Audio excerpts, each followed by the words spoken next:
আসসালামু আলাইকুম। দেখতে পারতেছেন এই জায়গায় আমি একজনের বিকাশ খুলতেছি, আর হলো আপনার আরেকজনের যে বিকাশে টাকা পাঠাইবো ওনার বিকাশের নাম্বারটা নিতেছিলাম। তেমন সময় যে লোকটা আসছে উনি হইলো আপনার মোবাইলে চার্জার নিব একটা। প্রথমে এসে ভালোভাবে উপরে দেখে নিল ক্যামেরা ট্যামেরা আছে কিনা, এই যে এখনো দেখতেছে ক্যামেরা আছে কিনা। হ্যাঁ, ক্যামেরা থাকলে এই যে ওনার যে কাজ, উনি কাজটা উনি করতে পারবো না ঠিক মতো। তো উনি এসে প্রথমে দেখলো সব জায়গায় ক্যামেরা ট্যামেরা আছে কিনা, চারিদিকে দেখতেছে ভালোভাবে।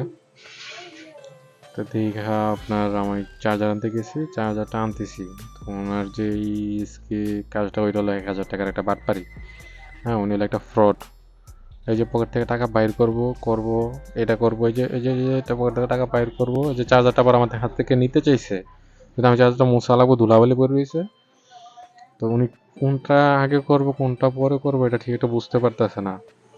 হ্যাঁ, উনি এতটা প্রফেশনাল না, যদিও মনে হইতেছে অনেকদিন ধরে এগুলা করতেছে, কিন্তু ওই যে নেশা পানি করতে করতে হয়তো সবকিছু গলায় ফেলছে। ওই যে চার্জার দিয়ে টাকা বাইর করতেছে, দাম দর জিজ্ঞাসা করে নাই আমাকে।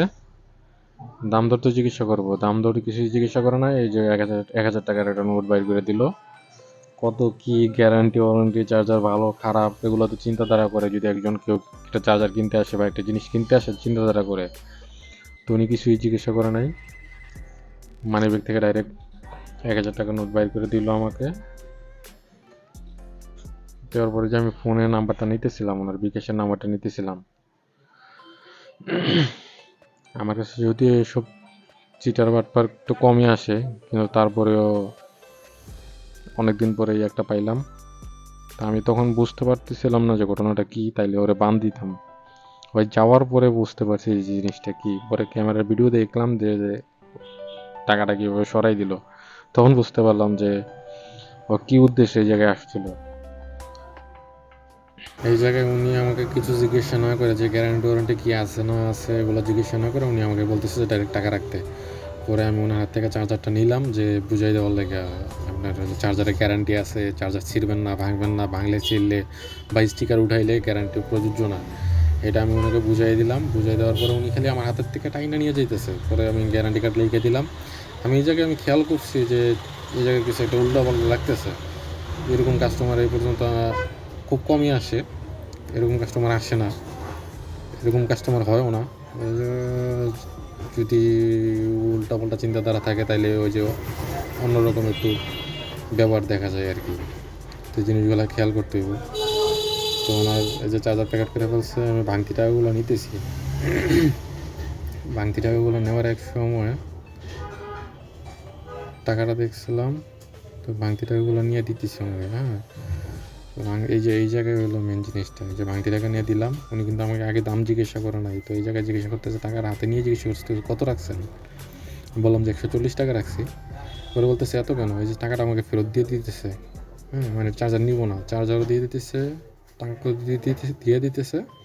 তো আমি নিলাম, নিয়ে চার্জারটা রেখে দিলাম, যে বেশি কথা বলা যাবে না, যে একজন বিকাশে টাকা পাঠাবো আরেকজন বিকাশ অ্যাকাউন্ট খুলবো, অনেকক্ষণ ধরে দাঁড়ায় রয়েছে। পরে আমি টাকাটা ব্যাক করে দিলাম। এই জায়গায় কিন্তু মেইন জিনিসটা, এই যে টাকাটা ব্যাক করে দিলাম, পরে আবার এই যে টাকাটা দিতেছে আমাকে, এই দেওয়ার সময় টাকাটা দিতেছে আমাকে, দেওয়ার সময় টাকাটা নিতে নিলাম, আবার টাকাটা টানতে এই যে পকেটে ঢুকাই ফেলবো। এখন আমি এদিকে তাকাইছি, বলতেছি ওই যে ওই চার্জারটা দেন, ওই যে ওই চার্জারটা, এই যে টাকাটা পকেটে কিন্তু ঢুকাই ফেলছে। এদিকে চাই রয়েছে, ওদিক দিয়ে টাকাটা পকেটে ঢুকাই ফেলছে, আমাকে বলতেছে ওই চার্জারটা দেন।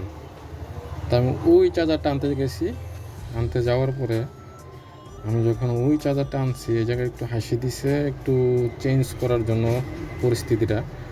তো আমাকে এই যে চেঞ্জ করে আবার বলতেছে এই চার্জারটা দেন, মানে এই জায়গায় একটা গোলকদাতা সৃষ্টি করে ফেলবো। তখন আমি ওই জায়গা থেকে যখন আসছে তখন আমার মাথায় আসলো যে ওই 1,000 টাকার নোটটা কই গেল। হ্যাঁ, আমি আবার এইসব সম্পর্কে একটু সচেতন বেশি, যে 1,000 টাকার নোটটা কোথায় গেল। আমি যে বলতেছি 1,000 টাকার নোটটা দেন, টাকাটা দেন।